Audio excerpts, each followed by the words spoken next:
todos. Gostaria de dizer inicialmente que é um prazer estar aqui, uma honra estar nesse tão grande auditório. Eu confesso que me vejo mais frequentemente no palco do que, desculpe, na plateia do que no palco, nesse auditório. Então, para mim é um prazer e uma honra estar aqui. Eu gostaria de agradecer o gentil convite que me foi feito pelo professor Rogério Mainartes para esse evento. Confesso que pelo trabalho atribulado tive alguma dificuldade para aceitar de imediato, mas agradeço muito pelo convite e vejo que fiz a escolha certa em aceitá-lo por conta desse evento. Também agradecer as palavras gentis do reitor, o professor José Pio Martins, e também pela disponibilização desse ambiente para essa palestra. Um cumprimento também especial aos palestrantes que me precederam, que brindaram aos senhores e senhoras com apresentações que devem ter sido muito interessantes, os professores Guimarães e Casella. E cumprimentar todos os presentes, senhoras e senhores, antes da minha exposição. Para falar sobre ética, eu pensei em falar um pouco sobre esse caso concreto, sobre o qual eu trabalho, juntamente com várias outras pessoas, e a partir dele retirar algumas reflexões sobre esse tema da ética. Então, uma primeira parte da minha exposição, a parte mais expositiva sobre esse caso, e no segundo momento nós faremos algumas reflexões a respeito dele.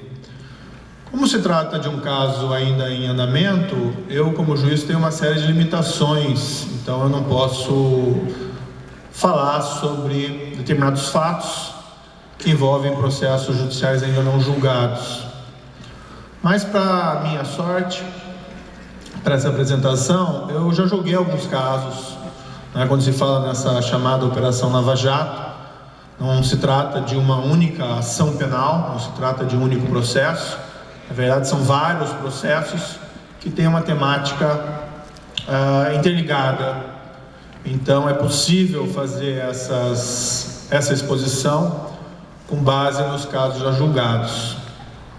Pois bem, também não é o caso aqui de entrar em detalhes sobre esse caso, porque o tempo não permite, mas uma exposição mais genérica sobre o que ocorreu e o que foi nele verificado.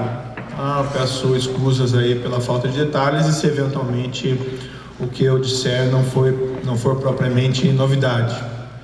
Mas enfim, esse caso começou, pelo menos a parte mais ostensiva dele, quando começaram a ser feitas as primeiras buscas, diligências e prisões, em março de 2014.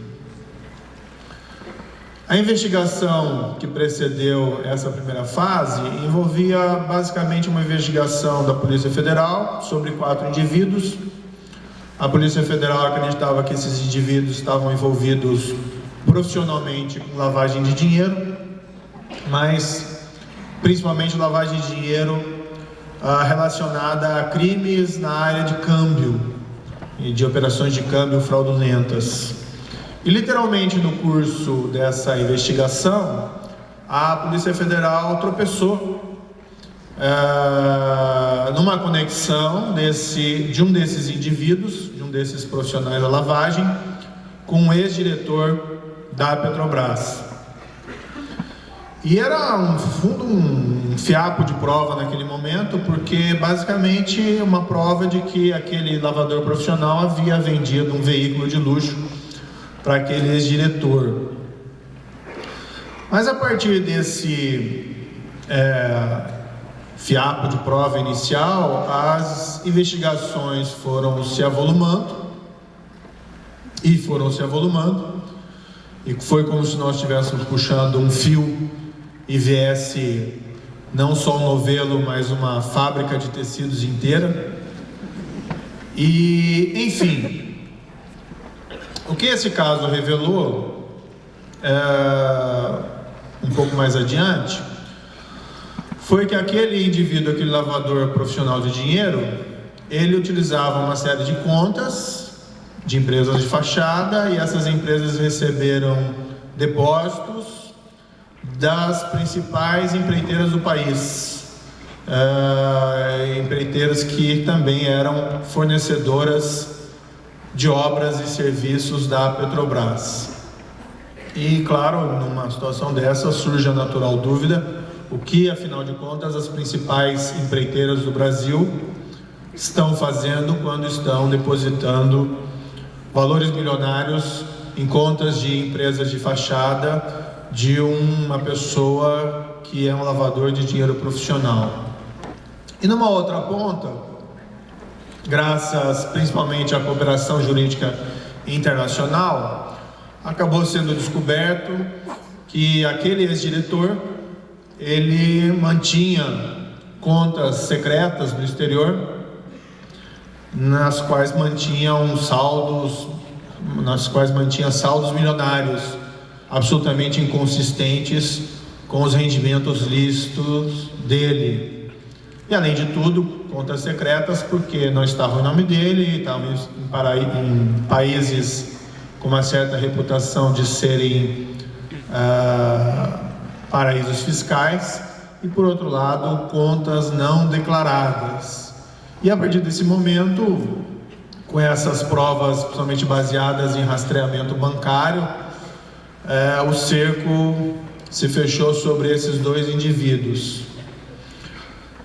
Se fechou tanto que esses dois indivíduos resolveram celebrar acordos de colaboração com a polícia e com o Ministério Público e passaram a revelar o que era de fato aqueles depósitos e da onde vinham aqueles saldos milionários mantidos na conta secretas no exterior. E o quadro que eles revelaram não foi um quadro assim muito fácil de ser digerido. Ao contrário, o que eles escreveram foi algo absolutamente perturbador. Em síntese, o que eles disseram, isso eu posso falar mais abertamente, porque isso é público, eles já falaram, são depoimentos públicos, e muito do que eles falaram foi em alguns casos comprovado, em sentenças já prolatadas. Mas o que eles disseram é que nos grandes contratos da nossa maior empresa estatal, a Petrobras, havia uma regra, uma praxe de um pagamento de propina em cima desses contratos, com base numa taxa fixa, num percentual fixo de 1 a 2%. E não somente recebia propina esse ex-diretor, como ele também revelou que outros agentes na Petrobras, inclusive outros diretores, também recebiam propina nesses contratos. Mas ele foi mais além e disse que não só a propina era paga para os agentes da Petrobras, mas metade dessa propina era destinada a agentes políticos e a partidos políticos, para enriquecimento ilícito e para financiamento ilegal de partidos políticos. E quando nós pensamos nesse percentual de 1 ou 2%, nós até pensamos que não é um percentual assim tão elevado, evidentemente não que não seja crime, mas nós temos que nos lembrar que quando nós falamos de contratos da Petrobras, nós estamos falando da maior empresa brasileira, e tudo na Petrobras tem números superlativos. Isso significa que essa propina de 1 a 2% em cada contrato, no fundo, gerava pagamentos de propinas milionárias. Ilustrativamente, esse ex-diretor acabou, por força desse acordo, renunciando àqueles saldos milionários que ele mantinha na Suíça, que superavam 2 dezenas de milhões de dólares. E os cálculos que se faziam em cima desses contratos, desses percentuais, levavam a valores de centenas de milhões de dólares. O caso foi ainda evoluindo. Outros personagens foram, no decorrer da investigação, sendo descobertos, por conta também das provas colhidas em relação a esses indivíduos. Outros também resolveram prestar colaboração. Um em especial merece uma menção, um gerente executivo da Petrobras, que acabou resolvendo colaborar também com a Justiça. E esse indivíduo, somente ele, no seu acordo de colaboração, concordou em devolver saldos milionários de contas secretas que ele mantinha no exterior. Só ele, da ordem de 98 milhões de dólares. Enfim, não vem ao caso aqui descrever isso em detalhes, mas considerando os casos a julgados, nós temos hoje cerca de 4 ex-diretores da Petrobras processados e condenados criminalmente por terem recebido propinas desses contratos, todos literalmente surpreendidos com contas secretas no exterior. 3 deles houve tempo hábil para sequestrar esses valores, e os valores eram milionários.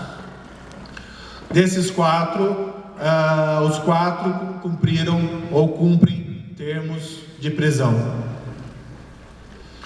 A parte relativa aos agentes políticos que receberam a parte da propina que a eles competia nesses acertos, a maior parte disso foi ao Supremo Tribunal Federal, porque nós temos no nosso país esse chamado foro por prerrogativa de função, chamado também vulgarmente de foro privilegiado, e somente determinadas autoridades somente podem ser processadas perante as cortes superiores.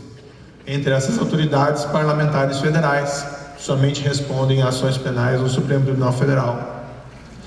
Mas alguns dos parlamentares federais que receberam propinas nesses contratos da Petrobras, por circunstâncias diversas, não exerciam mais mandato em 2014, ou 2015, ou em 2016. E nós temos 4 casos já julgados, que envolveu condenação de parlamentares federais, ex-parlamentares federais, 4 deles condenados, 4 deles cumprindo termo de prisão. Uma coisa que me chamou a atenção relativamente a esses casos dos parlamentares, mas 2 deles que foram condenados e presos nessa chamada Operação Lava Jato, já haviam sido previamente condenados pelo Supremo Tribunal Federal naquela chamada Ação Penal 470, que nós chamamos vulgarmente de mensalão. E o que me causou muito espanto foi que a prova dos processos, nesse caso da Operação Lava Jato, revelava que pelo menos esses 2 ex-parlamentares previamente condenados persistiam recebendo propinas enquanto o Supremo Tribunal Federal julgava em 2012 o seu envolvimento em casos de corrupção, no caso chamado mensalão. Em outras palavras, enquanto o Supremo Tribunal Federal em 2012, naquele julgamento histórico e publicizado ao extremo, aquilo passava todo dia na televisão, enquanto o Supremo Tribunal Federal se debruçava em discutir a responsabilidade criminal ou não daqueles indivíduos, persistiam eles recebendo propinas decorrentes de um outro esquema criminoso, o que é algo assim extremamente perturbador. Mas, além dos diretores, além dos políticos e além de operadores profissionais de propina, eu falei daquele inicial que motivou o ingresso da Petrobras no caso, mas vários outros operadores profissionais de pagamentos de propina também foram processados e condenados. Mas além deles, esse caso teve um diferencial, porque pelo menos nessa escala, pela primeira vez, dirigentes daquelas poderosas empreiteiras responsáveis pelo pagamento da propina foram processados e vários deles foram condenados. Não se pode falar dos casos ainda em trâmite, mas já foram quase 8 ações penais quais não, foram cerca de 8 ações penais envolvendo aquelas empresas grandes fornecedoras da Petrobras e seus dirigentes. Vários deles foram condenados criminalmente, vários deles foram presos, o que não se via em casos pretéritos. Em casos pretéritos, em geral, a corrupção no Brasil parecia um crime de uma única perspectiva, do agente corrompido, e o corruptor normalmente permanecia sem ser processado, pelo menos isso em linhas gerais. E nesse caso, de forma sem precedentes nessa escala, esses indivíduos foram processados. Mas esse é um relato um pouco frio do caso, e o que chama mais atenção, como juiz do caso concreto, como juiz de primeira instância, eu tenho um contato direto com as provas, com as pessoas, e esse contato é muito mais, vamos dizer assim, instigante do que esse mero relato desse mero relato frio dos fatos. E uma coisa que me perturbava muito nesses contatos foi uma constatação de que vários desses indivíduos que foram processados e que culminaram por admitir a sua responsabilidade criminal confessavam o pagamento ou o recebimento de propina de uma maneira muito natural, como se aquilo não fosse algo excepcional, mas sim fosse um comportamento rotineiro. E esse talvez seja o ponto mais preocupante desse caso, porque revela uma certa naturalização do pagamento da propina em contratos públicos no Brasil. Ilustrativamente, eu trouxe aqui um trecho de um interrogatório de um acusado, feito pelo Ministério Público, em que ele denomina essa prática do pagamento de propina como a regra do jogo. Então me permitam aqui rapidamente a leitura. Ministério Público: quando eu questionei sobre o pagamento de propina, essa expressão regra do jogo que o senhor usou, exatamente como acontecia? E o depoente: a regra do jogo a que eu me referi é que não havia contrato na Petrobras se não houvesse um acordo do pagamento desses valores para a diretoria de abastecimento e para a diretoria de engenharia e serviços. Ministério Público: isso já era uma regra conhecida, já era uma prática conhecida? O acusado: uma regra de mercado. A corrupção, ela existe em qualquer lugar do mundo, seja nos países mais desenvolvidos, seja nos países menos desenvolvidos, seja no continente africano, seja no continente europeu, seja nas Américas. Mas a corrupção como uma prática rotineira não é algo assim tão comum. E pelo menos no que se refere ao que acontecia na Petrobras, os casos já julgados, que compreendem também esses relatos, nos permitem uma conclusão no sentido de que a corrupção na Petrobras não era uma corrupção pontual, mas sim aquilo que nós chamamos de corrupção sistêmica. Existia a prática do pagamento de propina como uma regra de mercado dentro dos contratos da Petrobras.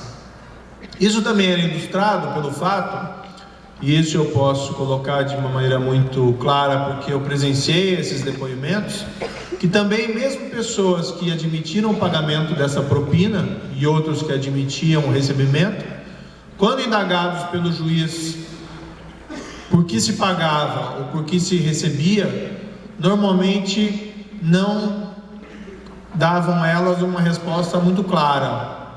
Normalmente se tem presente que a corrupção é paga para se obter um benefício tangível em troca, ou que ela é recebida mediante a concessão de um benefício tangível a quem a paga.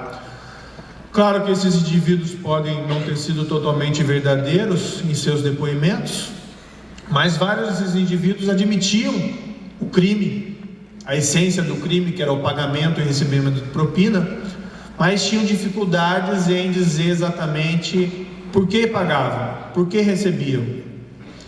E a resposta mais comum que foi utilizada, sinceramente ou não, foi a utilização desse termo mencionado por esse depoente, de que se tratava da regra do jogo.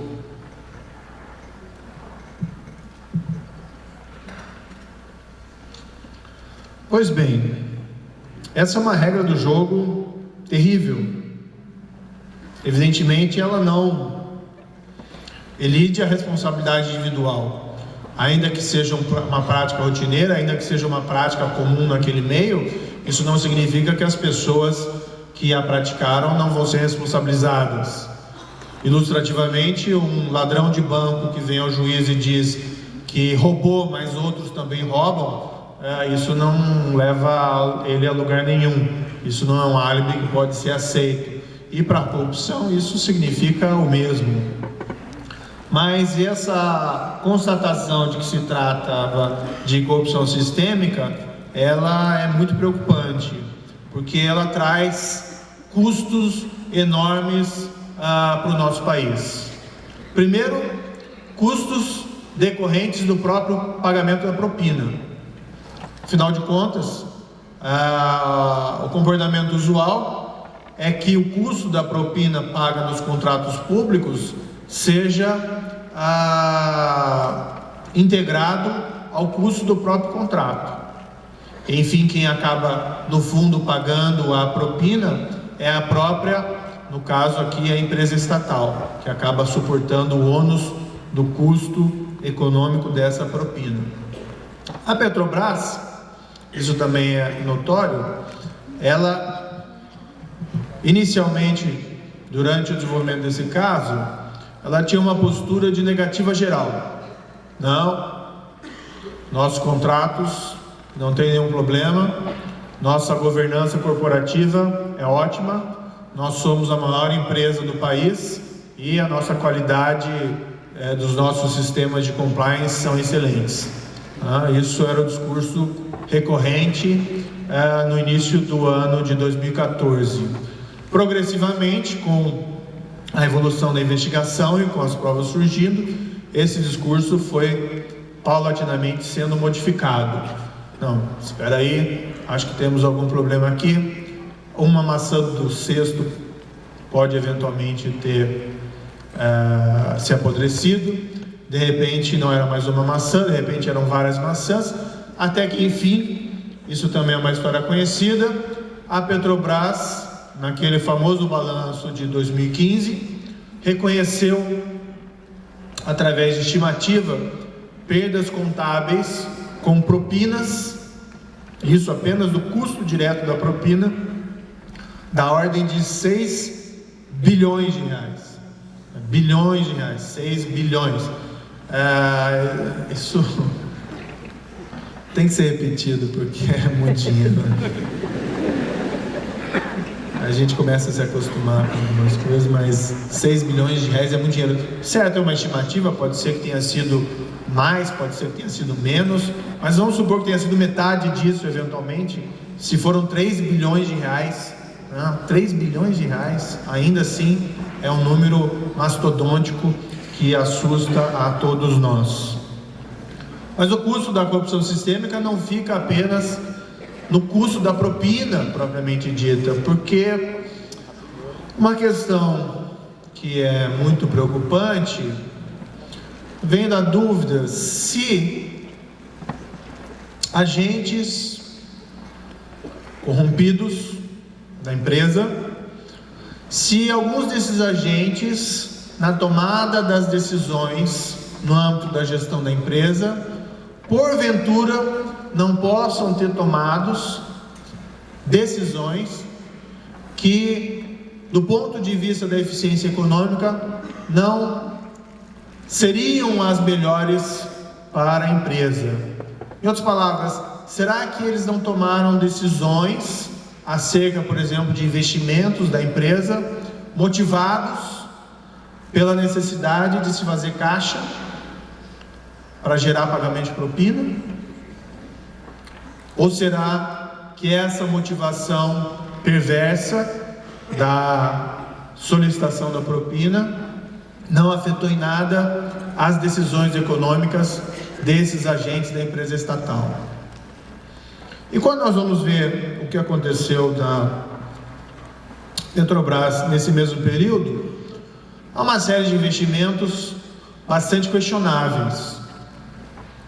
Ilustrativamente, aqui eu vou mencionar apenas um, relativo também a casos que já proferi julgamento, mas nós temos a famosa refinaria do Nordeste, Abreu e Lima. Essa refinaria, isso segundo dados oficiais da Petrobras, ela foi inicialmente orçada, isso em 2006 ou 2005, em cerca de 2 bilhões e meio de dólares, o custo, tá? Numa primeira revisão do orçamento, esse orçamento foi para 4 bilhões. E se dizem, aqueles que justificam esse salto, que o primeiro orçamento foi um orçamento de conta de padaria, que não poderia ser considerado. Embora, digamos que um orçamento de conta de padaria para uma empresa e para um investimento dessa magnitude é algo bastante questionável. Mas o fato é que mesmo esse orçamento de 4 bilhões, supostamente mais maduro, ele também foi sendo incrementado com o tempo. Então, em 2009, esse orçamento já foi para 13 bilhões de dólares. Em 2012, para 17 bilhões de dólares. E o último dado que eu tenho aqui, em 2015, o orçamento estava em 18 bilhões de dólares. Um custo que vai de 4 bilhões para 18 bilhões de dólares é algo assim bastante chamativo. E claro, isso aqui certamente não é propina, né?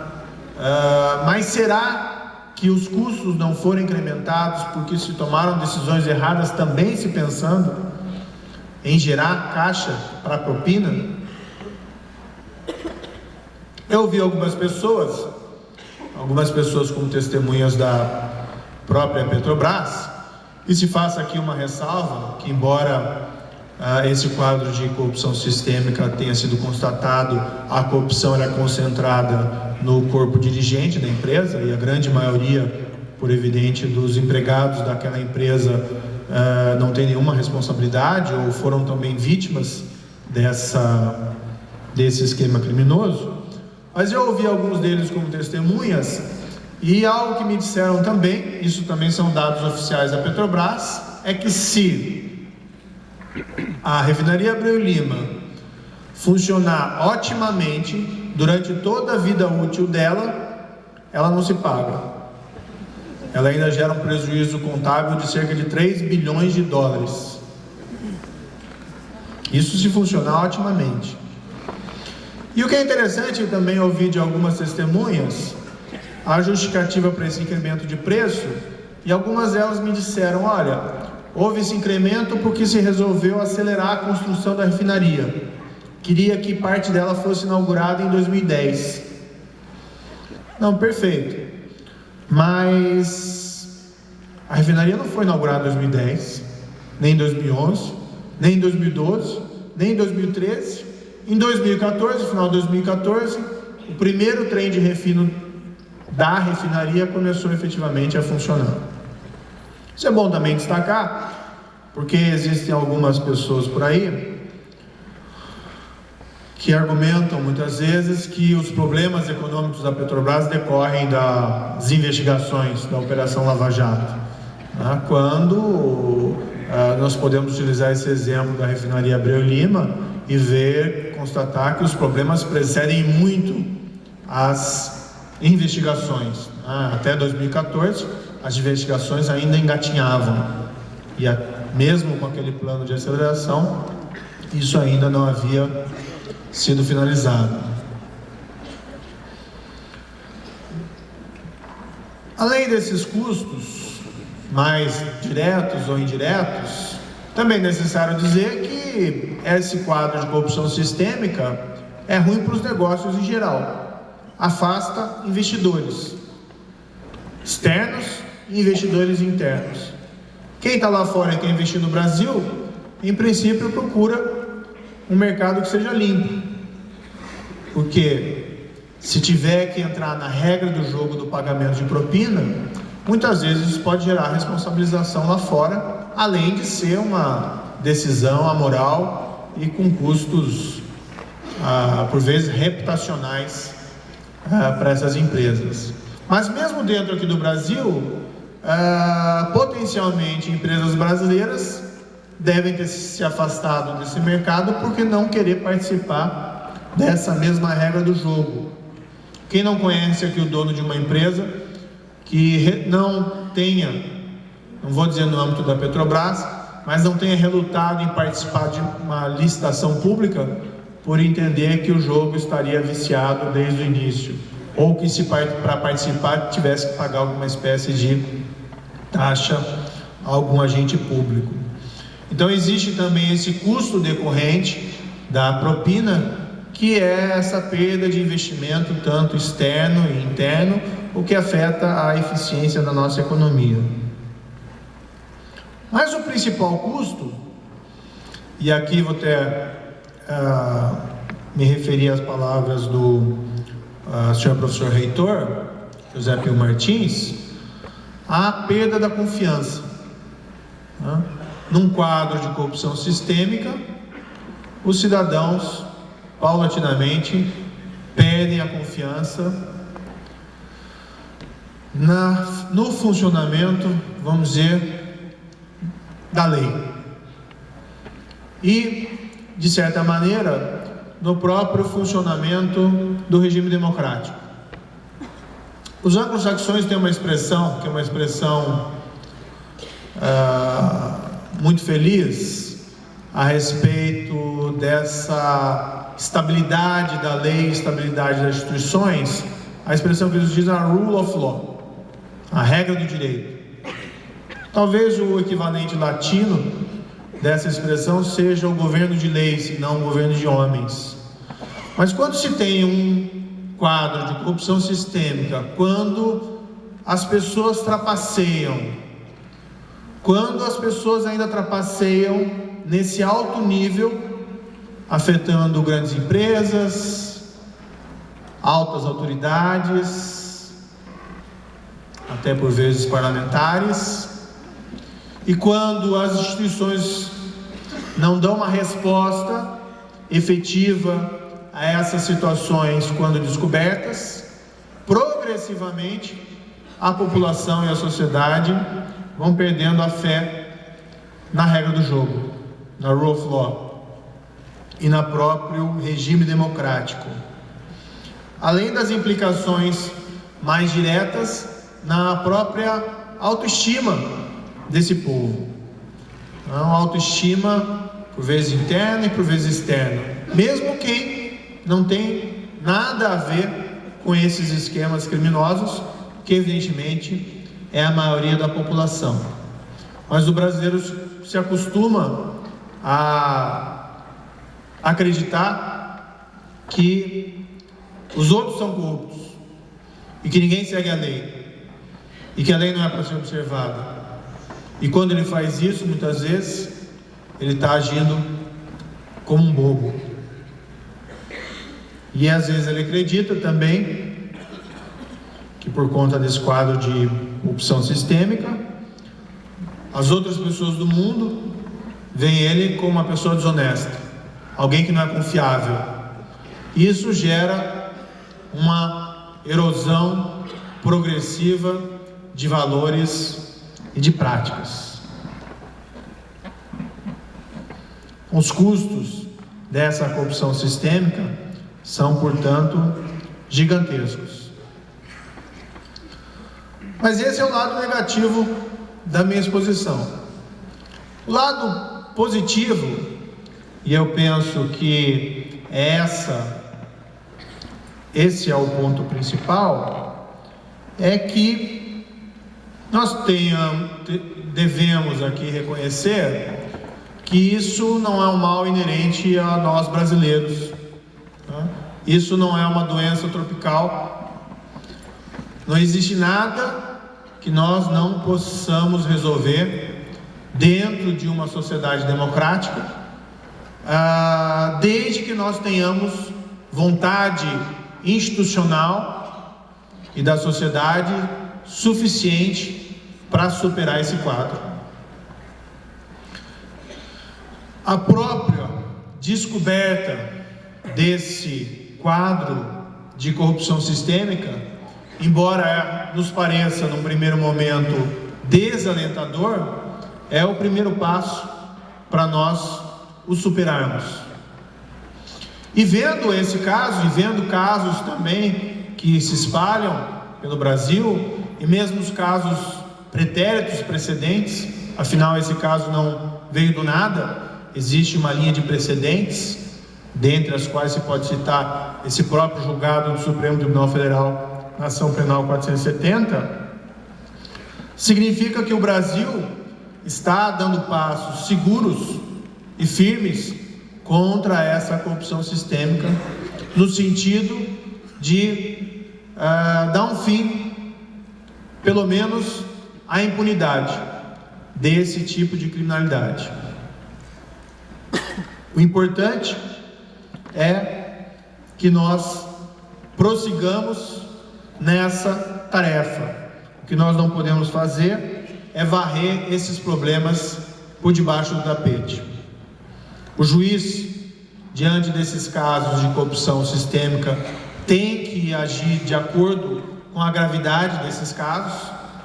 Muitas vezes eu ouço críticas, que o juiz Moro, e desculpe falar de mim na terceira pessoa, o juiz Moro é muito rigoroso, mas num quadro dessa espécie, em que a prática da corrupção era uma prática de mercado, como não ser rigoroso? Estava lendo, tempo atrás, um livro muito interessante, escrito pelo senhor José Algás. O senhor José Algás é o atual presidente da Transparência Internacional, mas foi também procurador especial no Peru, no famoso caso da ditadura Fujimori e Montesinos, no Peru. Para quem nos recorda, há não muitos anos atrás, houve um grande escândalo criminal envolvendo o ex-presidente Fujimori e o seu braço direito, Montesinos. E aquele caso envolvia corrupção, tráfico de drogas, violações graves a direitos humanos.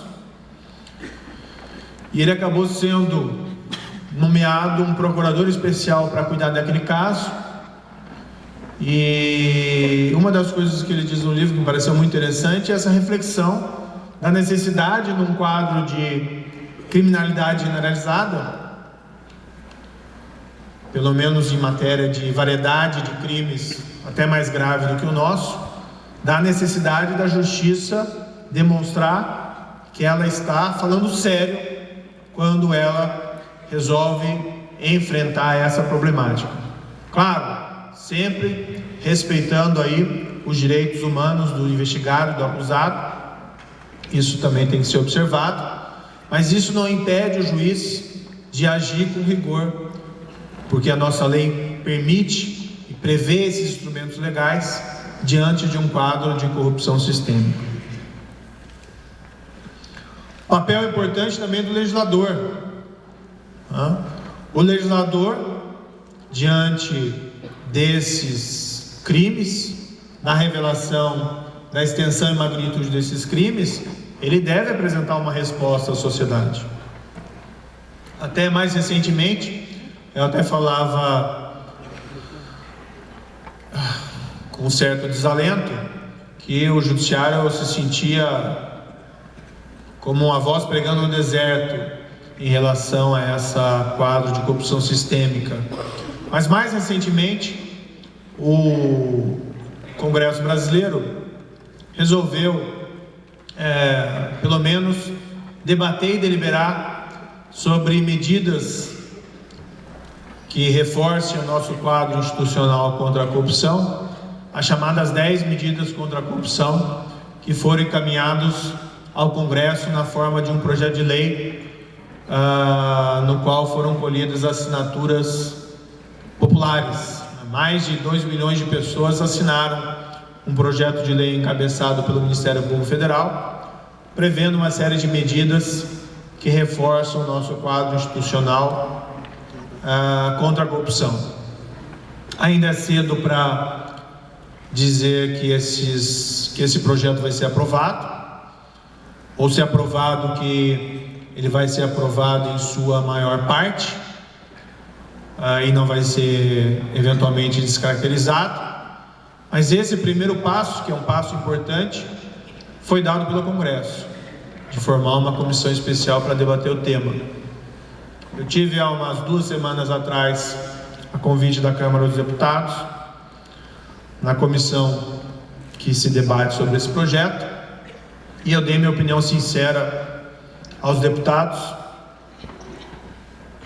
no sentido de, eu endosso o projeto não é meu, o mérito não é meu, tenho pontuais sugestões em relação a esse projeto, mas em quase sua integralidade entendo que ele deve ser aprovado. Claro que é papel do Parlamento deliberar e eventualmente modificá-lo, sem, porém, sob pena de não gerar efeito, descaracterizá-lo. E falei também para os congressistas, a minha opinião, que isso era importante não só por causa das medidas em si, que elas têm um valor intrínseco da melhoria do quadro institucional, mas principalmente porque o Congresso precisa dar uma resposta para essa questão, e as pessoas precisam ter a sua fé resgatada também em relação ao nosso Congresso. As pessoas têm que acreditar que os nossos parlamentares estão lá, os representando, e estão sensíveis a essa problemática da corrupção sistêmica. E a atuação, a aprovação pelo Congresso é importante, especialmente, não só pelo caráter intrínseco dessas medidas, mas principalmente para o Congresso se posicionar, afinal de contas, de que lado que ele se encontra. Tenho fé de que o Congresso vai aprovar essas 10 medidas da corrupção, eventualmente com pontuais alterações, ou eventualmente não integralmente, mas espero que quase que integralmente essas medidas sejam aprovadas. É algo muito importante para a nossa sociedade no momento. O papel da sociedade civil. Nós falamos muito nesses casos concretos, na atuação de juízes, procuradores, agora falamos do legislativo, dessas medidas, mas não podemos nos esquecer do papel da sociedade civil e da importância para esse caso que foram as manifestações populares que ocorreram nesse ano e no ano passado. Manifestações populares gigantescas, uma delas a maior da história desse país. Certamente as pessoas que foram à rua tinham bandeiras diversas, não totalmente convergentes, mas uma bandeira comum dessas pessoas era o repúdio à corrupção e o apoio às investigações. Isso é muito importante. Isso reflete, acho que é o melhor que nós temos em nós, que é a cidadania mobilizada. É o povo, não mais atuando apenas como consumidor, mas como cidadãos ativos e reclamando uma resposta das instituições que o representam. A questão, no âmbito dessa sociedade civil, do papel das empresas. Eu tenho aceitado com certa frequência ministrar palestras para empresários, e eu tenho ido nessas palestras e dado um recado que é relativamente óbvio, mas é um recado importante para ser dado, que é que o problema da corrupção não é apenas um problema do governo. Nós temos uma tendência de culpar as autoridades públicas por todos os nossos males, inclusive a respeito do problema da corrupção, mas o problema é muito mais complexo, porque a corrupção envolve quem recebe, mas igualmente quem paga. Claro que pontualmente existem casos de extorsão, em que o empresário é extorquido pelo agente público para pagar uma vantagem indevida a ele, mas em boa parte dos casos o que se tem realmente é a corrupção. Ilustrativamente, nesse caso envolvendo a Petrobras, alguns desses empresários culminaram por confessar as suas responsabilidades e vários deles, considerando os casos já julgados, admitiram que não pagaram por extorsão. Foram compelidos a esse pagamento, mas pagaram para manter uma relação normalmente de boa vizinhança, sem que tivesse sido vítima de qualquer ameaça concreta, explícita ou expressa, inclusive alguns relatando confraternizações com os corrompidos, o que não é consistente com um quadro de extorsão. E também não se pode esquecer que esse caso envolvendo a Petrobras não é só de corrupção, mas também envolveu a formação de um cartel e ajustes fraudulentos de licitação entre as empresas fornecedoras da Petrobras. Inclusive, em alguns casos já julgados, é fato esse confessado por algum desses empresários. O que se fazia? Algumas empresas, dentre essas maiores empreiteiras do país, se reuniam previamente e definiam entre elas quem iam ser as vencedoras das licitações que estavam sendo abertas ou iriam ser abertas da Petrobras. Ou seja, ajustavam as preferências entre elas e o jogo começava marcado com uma empresa definida como tendo a preferência, tendo condições de apresentar uma proposta de preço, sem temer a concorrência das demais que se comprometiam a respeitar aquela preferência. Então o caso é mais complexo do que era meramente essa questão do pagamento de corrupção. E as empresas podem, sem depender nada do governo, promover uma revolução nos nossos costumes, simplesmente dizendo não ao pagamento de propina. É uma decisão que eventualmente pode ser difícil, mas é uma decisão bastante factível e bastante possível. Eu gosto de lembrar, até quando faço essas palestras para empresários, um caso famoso que ocorreu na Itália, envolvendo um empresário de Palermo chamado Libero Grassi. Não sei se os senhores e senhoras já ouviram essa história, mas havia esse empresário em Palermo que era dono de uma empresa de confecções, e esse empresário, no começo dos anos 90, decidiu denunciar a extorsão que ele era vítima em decorrência da máfia, a máfia siciliana. E lá era extorsão realmente, lá tem que pagar, senão você corre o risco até de ser assassinado. E esse empresário enviou uma carta para o maior jornal da Sicília, e é uma carta até em termos jocosos, que começava dizendo: queridos extorsionistas, e dentre outras coisas na carta, simplesmente se recusava a partir dali publicamente a pagar a propina para a máfia, o que eles chamam lá do piso.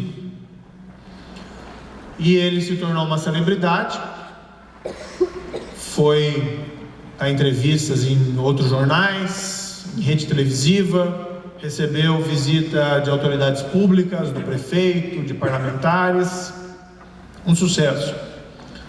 Meses depois, porém, esse sucesso começou a ser questionado.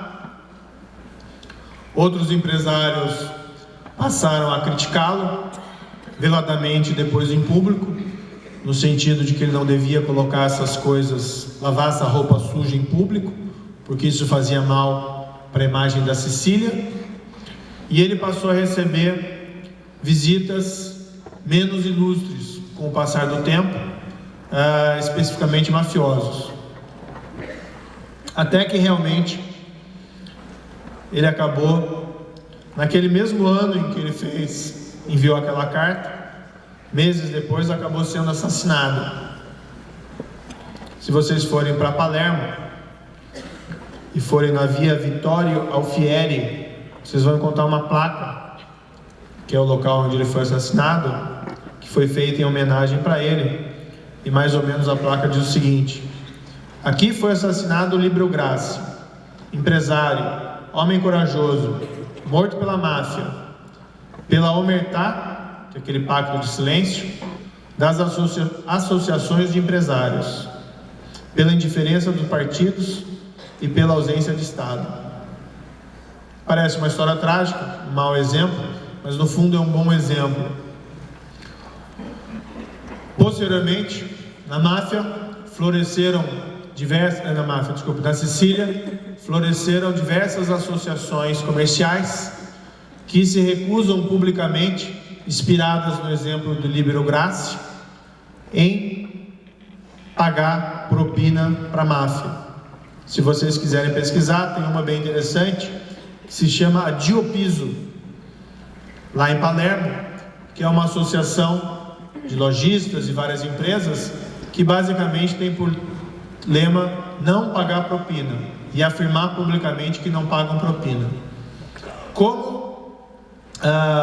Inclusive utilizando adesivos de identificação, cartões para consumo consciente, para que o consumidor se sinta atraído por aquelas lojas, para que vá comprar naquelas lojas que tem essa política do Adio Piso. Algo semelhante que nós vemos de algumas empresas nossas com aqueles certificados de qualidade, né, tipo ISO 9000, 9001, sei lá, eu perdi a conta disso. Mas, enfim, surpreendentemente, você tem lá um pacto semelhante de empresas que se recusam a pagar propina para a máfia. Algo semelhante pode ser feito em qualquer lugar do mundo, e aqui no Brasil nós não estamos falando propriamente de máfia extorquindo, mas sim de um conluio criminoso entre empresários e agentes públicos que se corrompiam mutuamente. Não se precisa necessariamente pagar esse preço com a própria vida, mas essa é uma questão pela qual vale a pena lutar. É importante, nessa perspectiva, também essas empresas não só adotarem esse compromisso público e não pagar propina, mas também adotarem práticas correspondentes, inclusive aí sistemas de compliance efetivos para se prevenir essa prática. Sistema de compliance que tem que subir até a mais alta hierarquia da empresa. Não adianta o motorista de caminhão da empresa ser proibido de pagar propina ao motorista de trânsito, enquanto o CEO da empresa concorda em pagar propina milionária em contratos públicos. Tem que ser algo realmente efetivo. Nesse caso específico da Petrobras,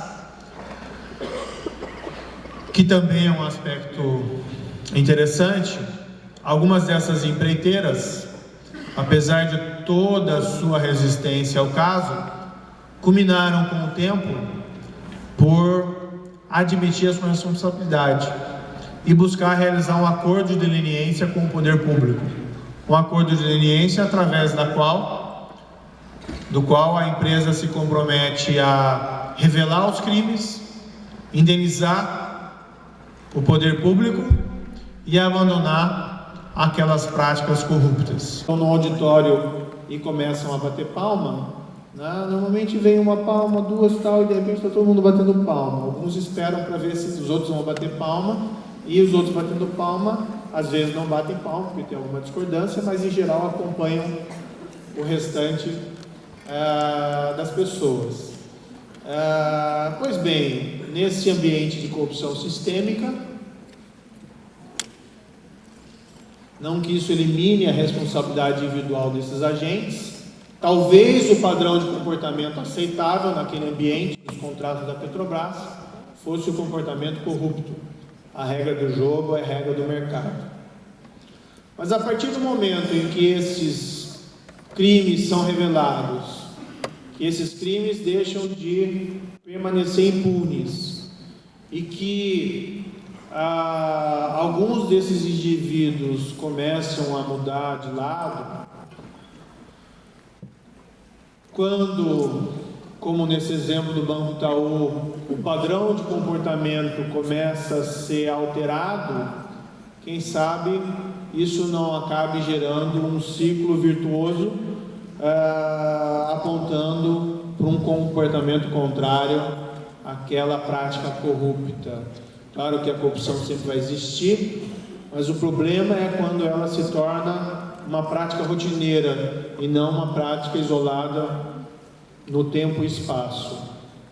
Por isso que é necessário nós sempre pensarmos, quando formos pensar nesse caso, nós pensarmos sempre no lado virtuoso dele. Claro que essa corrupção sistêmica é perturbadora, mas o Brasil, a sociedade brasileira está tomando passos importantes, e quando eu falo isso não é só o judiciário, não é só a minha pessoa, e vamos deixar muito claro, isso não é um trabalho individual, é uma ação institucional, diversas instâncias do Poder Judiciário, outras instituições como a Polícia e como o Ministério Público Federal, mas não só instituições, também a sociedade civil tem dado todo esse apoio a esse caso, o que tem permitido com que ele vá adiante. Por isso que é importante que esse ciclo virtuoso continue. As investigações devem continuar, casos provados, crimes provados devem ter a sua resposta, não só nesse caso, mas em outros que aparecerem, seja comigo, seja com outros juízes, seja envolvendo outros agentes públicos, outras empresas, outros ramos da administração. Por isso é importante que o Congresso se posicione e por isso é importante que a sociedade civil e as empresas façam a sua parte. Para finalizar, eu gostaria de lembrar que nós temos uma tendência de ver a nossa história de uma maneira muito negativa, por vezes, mas é necessário destacar que a sociedade brasileira já obteve grandes trunfos no passado. Lembrando que nós tivemos aí praticamente 2 décadas de regime ditadura militar. Imagino que no meio daquele regime, eu não vivenciei porque eu sou bem mais novo do que isso, mas imagino que as pessoas, sei lá, no meio da década de 70, no final da década de 60, talvez tivessem presente que a democracia não é algo bom para o Brasil, que não é algo compatível com o Brasil, que o usual para o Brasil era realmente você ter um regime ditatorial, em que os governantes mandam e as pessoas simplesmente obedecem. Mas o tempo e os esforços da sociedade brasileira demonstraram que aquilo estava errado. E a democracia prevaleceu. Levou tempo, teve seus custos, mas a democracia na metade do década de 80, ela acabou prevalecendo, que foi uma conquista do povo brasileiro. Da mesma forma, lembro que, e aqui eu já vivenciei, porque também não sou tão novo assim, lembro que na década de 80 e de 90, nós tínhamos um problema de inflação descontrolada, de hiperinflação. várias moedas sucessivamente trocadas, preços que se alteravam do dia para a noite. E as pessoas acreditavam, em um determinado momento daquela inflação descontrolada, que aquilo era assim mesmo. Que o Brasil, em vez de combater a inflação descontrolada, deveria aprender a conviver com ela. Né? Que a economia do Brasil não tinha jeito e teria que se desenvolver no regime de hiperinflação. E a democracia brasileira provou que aquilo não era exatamente verdadeiro. Aliando conhecimento técnico com vontade institucional, cobrança popular, nós assistimos o fim da hiperinflação ainda lá em 1994. Também se fala que a desigualdade é algo natural no Brasil e que a pobreza é algo que nós temos que conviver, mas vivenciamos nos últimos anos conquistas importantes de enfrentamento à pobreza no Brasil. Ainda insuficiente, é verdade, mas é inegável que houve avanços significativos nessa área. Também é um triunfo da democracia brasileira. E talvez nós estejamos, ainda é cedo para dizer, e qualquer prognóstico é suscetível de revisão, isso depende de muitos fatores, mas talvez a dimensão desse caso e a reação institucional e popular revelada até o momento, talvez represente aí um começo, um trunfo da democracia brasileira no enfrentamento da corrupção sistêmica.